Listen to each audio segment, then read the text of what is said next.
You will hear a conversation about a language course. First, you have some time to look at questions 1 to 5.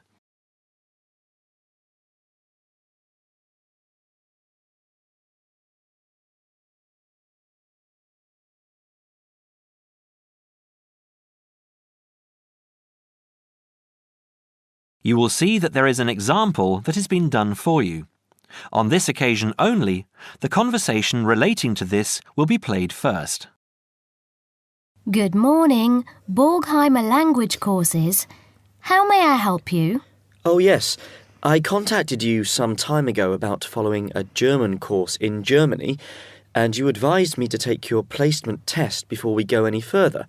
Well, I've done that now, so I'd like to go ahead with booking the course for this summer, if that's possible. Certainly, sir. You said you took the placement test. What was the result? I was placed at the O3 level. O3. Right. That's lower intermediate. Fine, Mr. The answer is Level 3 or Lower Intermediate, so the course level has been filled in for you. Now we shall begin. You should answer the questions as you listen, because you will not hear the recording a second time. Listen carefully and answer questions 1 to 5. Petterson. John Petterson. Could you spell that for me, please, Mr. Petterson? P-E-T-T-E-R-S-S-O-N.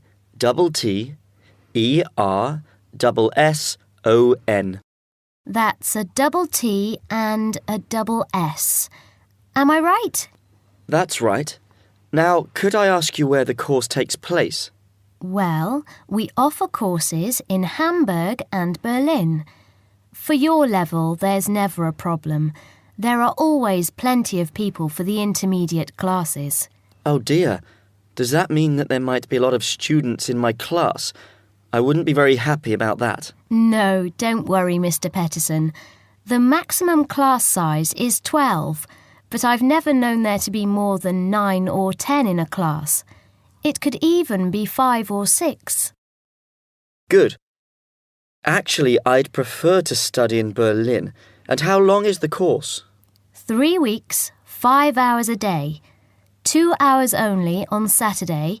Sundays free. I see. And what about accommodation? There you have a choice, Mr. Petterson. You can either stay with a German family who are used to having such guests, or you can stay on the university campus, or we can book you into a nearby bed and breakfast. Is there a big difference in price? Not really. Staying with the family works out the cheapest, and the bed and breakfast is a bit more money.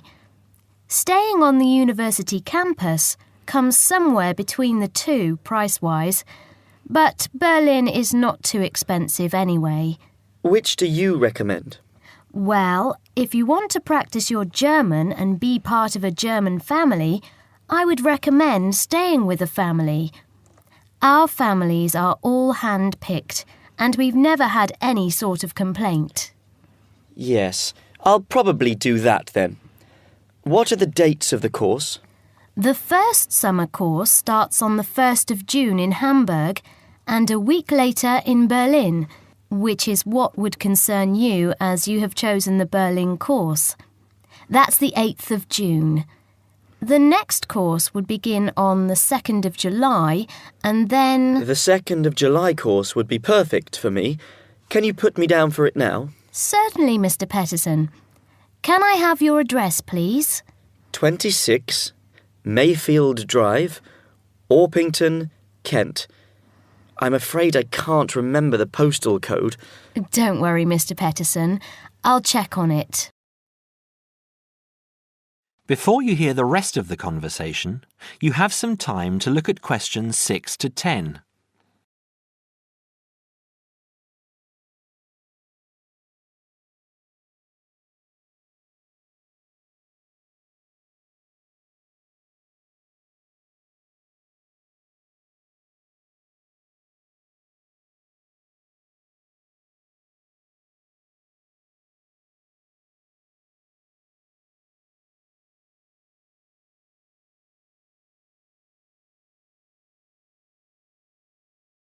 Now listen and answer questions 6 to 10.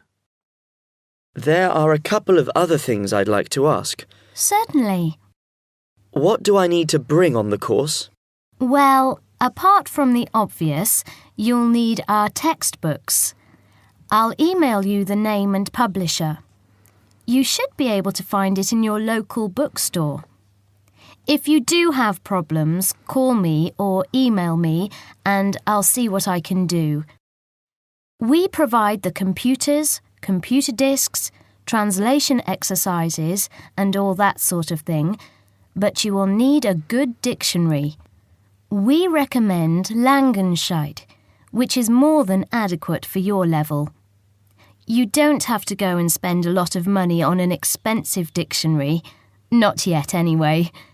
Maybe you will when your German reaches a very high standard. That would be very nice. Now, finally, what about the cost of the course? And how do I pay? Would you like to pay that in pounds or in euros? Euros would be fine. In that case, it's 550 euros. You can pay by credit card if you like. Oh dear, I'm afraid I haven't got a credit card. How else can I pay? That's not a problem, Mr. Peterson. You can pay by bank transfer. Fine.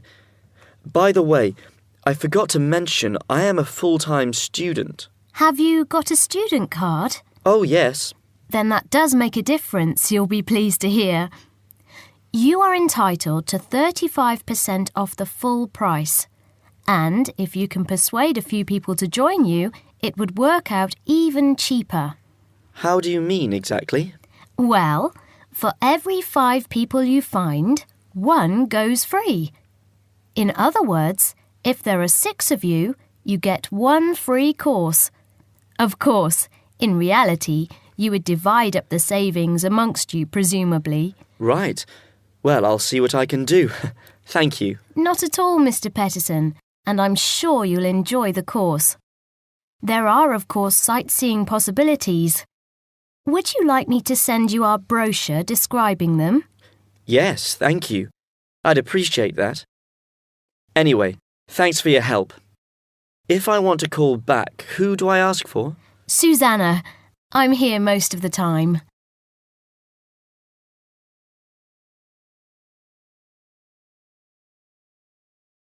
That is the end of part 1.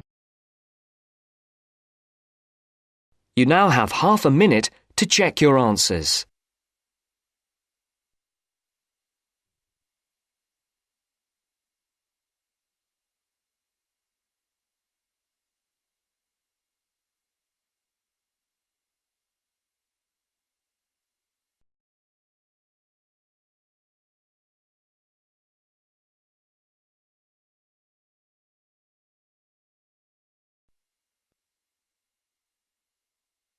Now turns to part 2.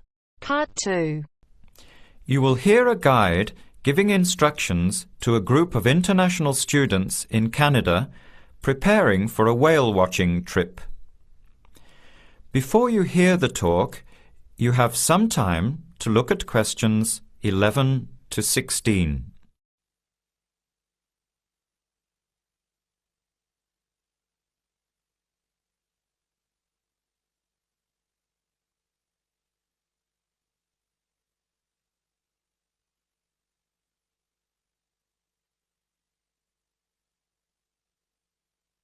Now listen carefully to the first part of the talk and answer questions 11 to 16. Hello, everyone. Glad to see so many happy faces on this wild and windy day. Are you all ready to go looking for whales? I'm Tony, and our other guide today is Dale. We'll be using these 2 rubber boats you see here, and our trip today will take 3 hours. In a few minutes, we'll be heading into part of the largest temperate rainforest of the Pacific Northwest. I'll show you our route on the map here. This is where we are now. We'll be leaving the sheltered bay and heading out across the mouth of the bay toward the open water. As you know, Last night there were strong winds in the area, so we can't go out into the ocean as we had planned. Near the mouth, the water will be quite rough. That's where we are most likely to spot orcas, or killer whales as they are also called. After crossing the mouth of the bay, we'll enter the calmer, shallower waters. This is where you look for gray whales. Then we will continue up this narrow inlet close to the shore. You will have a great view of giant fir and cedar trees that have never been logged. Here is the place to watch for wildlife. You are likely to see bears along the shore and eagles in the sky overhead. Right at the back of the inlet here are the hot springs where we will be stopping for an hour. You can have a soothing soak in bubbling hot water before the return trip. I'll tell you a little bit about the whales now, because with the noise of the wind and the engine, you won't be able to hear much out there. As we head out in the boat, we will probably see dolphins first. They are a gray color and quite small, 1 to 2 meters long. They will swim right beside the boat, racing along and sometimes jumping out of the water just ahead of us. They swim very fast, and they are playful and curious. They're really fun to watch. The next ones we'll see are orcas, or killer whales, which are actually members of the dolphin family. They are 7 to 8 meters long, very fast, and they have sharp teeth. Some stay in these waters all year round. We identify them by the distinctive black and white color.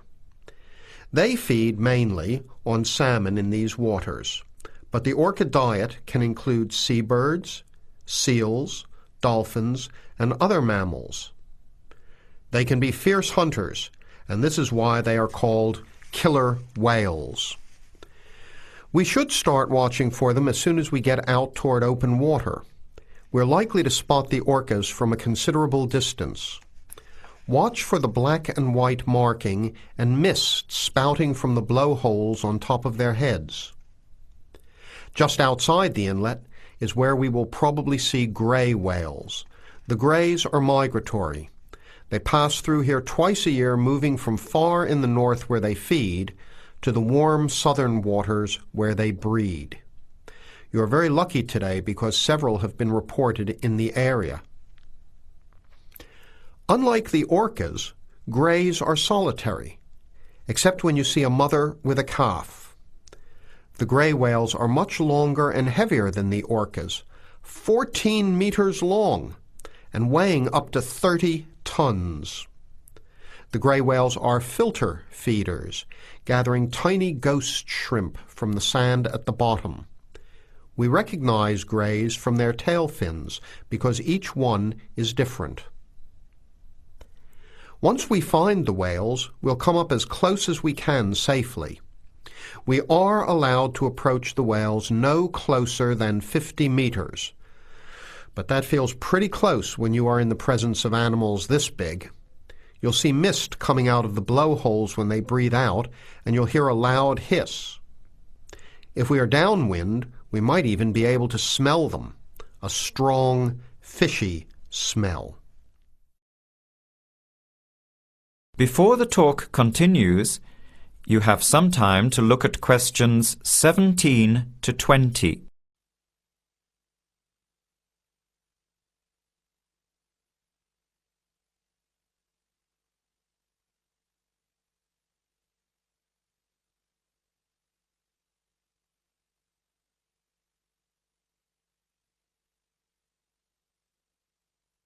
Now, as the talk continues, answer questions 17 to 20.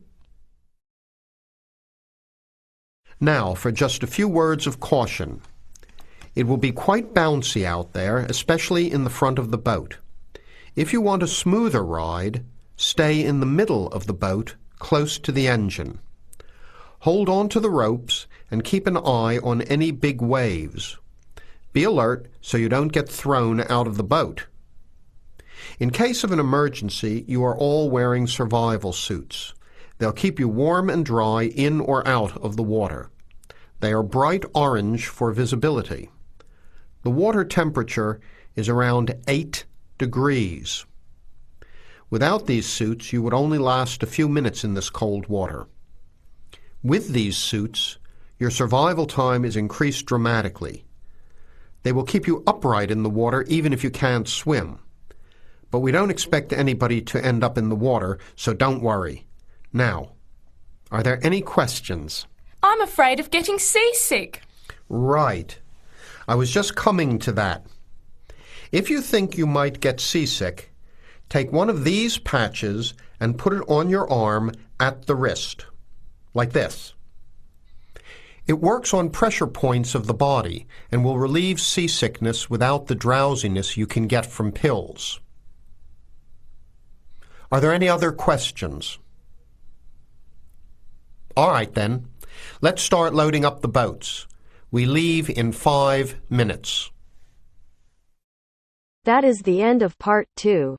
You now have half a minute to check your answers.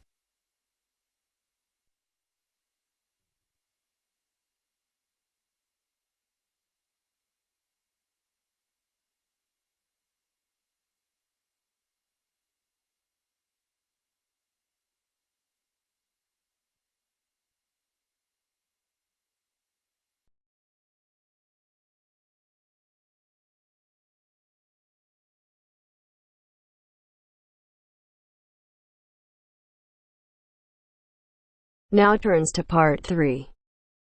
Part 3. You will hear two friends discussing what to study at Mitchford University. First, you have some time to look at questions 21 to 27.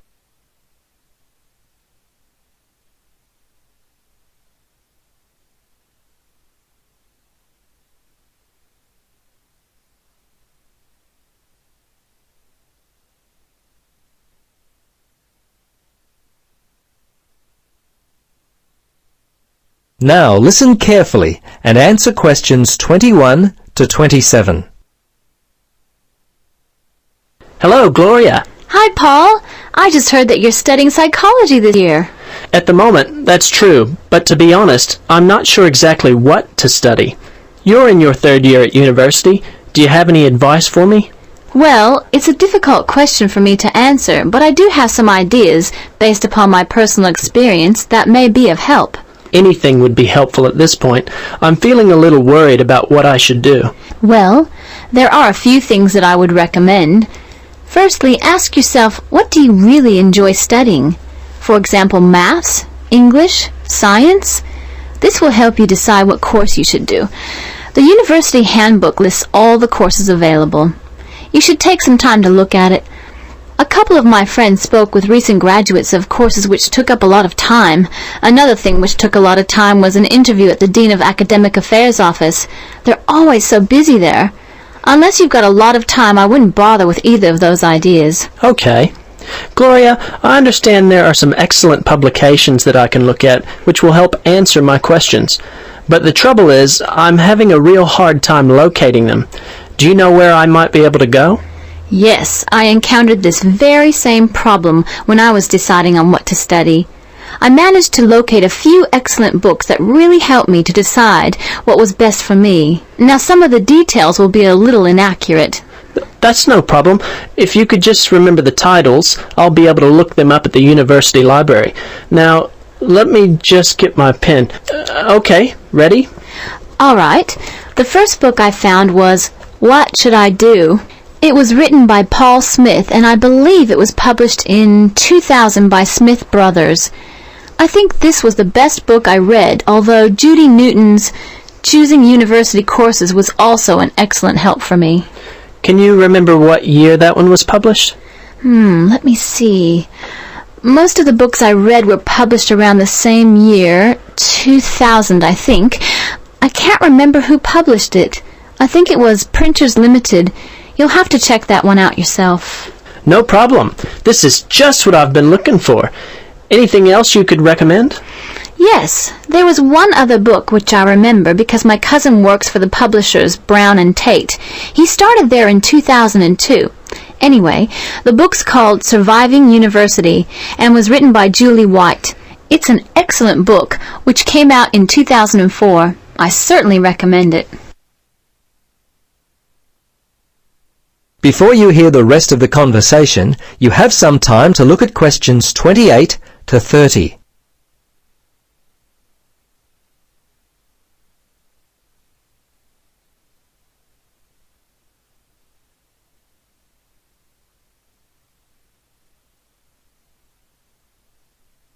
Now listen and answer questions 28 to 30. Gloria, this discussion has been so helpful. I wonder if I might ask one more question. Sure. What would you like to know? Well, I'm wondering why you finally decided to study psychology. Well, what helped me to decide was my interest in working with people. I think that's what you've got to really decide in your own mind. Do people give you energy or do they drain you of energy? I asked my friends what they thought of my idea, and most of them thought it was a good choice. Yeah, I think my parents or family members who know me well would be a good place to start. I think if you like to research subjects, you might prefer to work by yourself. That could help you to decide what area you should study. For me, I like working with numbers, and I knew psychology involved a lot of this, so that also helped me to choose my course of study. The bottom line is you've really got to know what you naturally like to do. Once you work that out, you simply choose areas of study that relate to those things. Well, Gloria, I can't thank you enough for your time. Would you be interested in joining me for a coffee?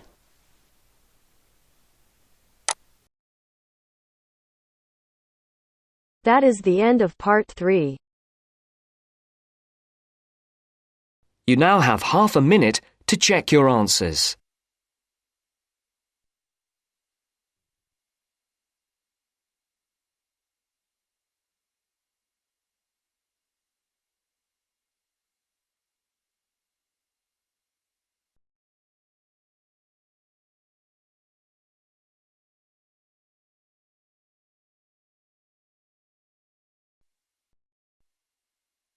Now turns to part 4. Part 4. I'd like to go over some simple security measures today. First, you have some time to look at questions 31 to 40.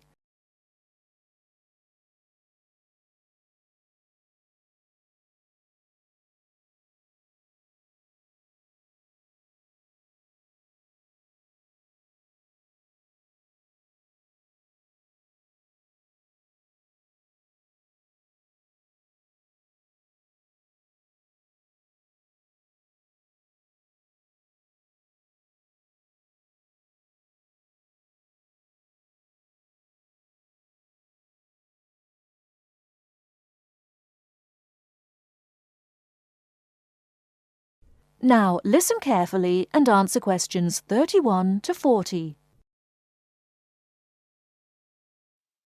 Hello everyone. I'd like to go over some simple security measures today. As you all know, there have been a few small incidents with students' possessions being lost or stolen, and as the student representative for Middlesex Hall of Residence, I'd like to remind everyone of a few simple things we can do to make our accommodations safer for everyone, and to remind everyone of the security measures already in place. First of all, I'd like to go over what security measures are already in or around the halls of residence. As you turn off the road into Middlesex Hall, there is a security barrier for people arriving by car. Students, or anyone else for that matter, have to report to security through the speaker before they can even enter the car park. Once they're in the car park, we have CCTV, that's closed-circuit television, linked directly to the security office, so that anyone coming into the front entrance via the car park can be seen by the person on duty. We also have cameras around the Hall of Residence. The film from the CCTV is kept by security in case there is a problem and we need to send the film to the police to help identify the person. So, barriers and CCTV. In addition to these, there is security lighting in the car park and around the Hall of Residence, which is on from night to morning. These security measures are there to help, but the really important thing is the front entrance. At the front entrance is a keypad lock. Now, as you all know, to open this you need your student card and the 4-digit security code. As you also know, you should not give this code to anyone you do not know, and you should never let anyone into the Hall of Residence.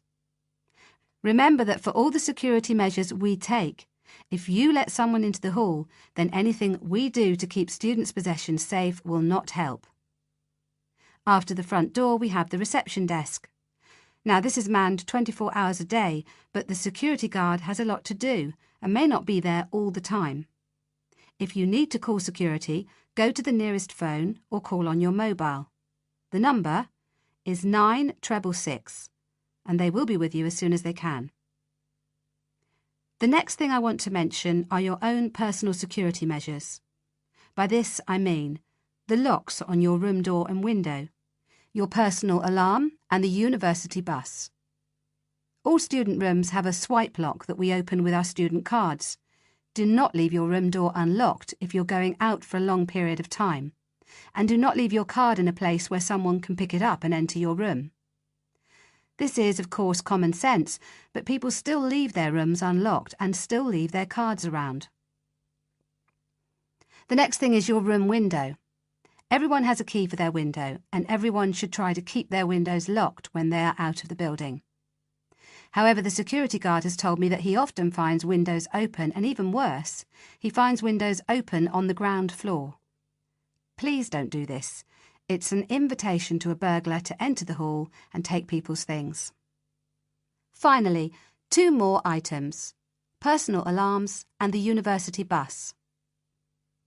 Now, the Students' Union gives every student their own personal alarm if you go to collect it. A personal alarm is something that gives out a loud noise if you press it when you think you may be in danger. It lets people know where you are and that you need help. The second thing you can do is use the university bus. It takes students from the campus to the town and to other places on campus. It goes every half an hour and it's free, so please try to use it, especially after dark. That is the end of part 4. You now have half a minute to check your answers.